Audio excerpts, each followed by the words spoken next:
Kung titignan mo yung pupuntahan, di ba parang malayo? Pero pag lilingunin mo yung pinanggagalingan, malayo ka na.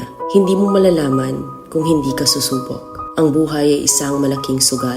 Kung lagi kang takot sumugal sa isang bagay dahil takot kang mawalan, mauubos lang kung anong meron ka. Kung hindi ka mawawalan, hindi ka rin magkakaroon. Kung ano man ang mga desisyon mo ngayon, yun ang magiging buhay mo bukas. Lakasan mo lang yung loob mo. Dahil ang mundong to, aapakan lang ang mga mahihina. Ibangon mo palagi ang sarili mo.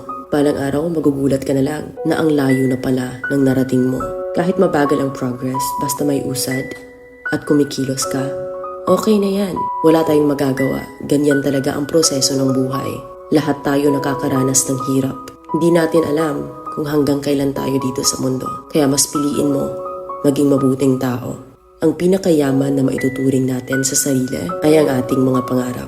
Kapag handa kang abutin yung mga pangarap mo, hinding-hindi ka maghihirap.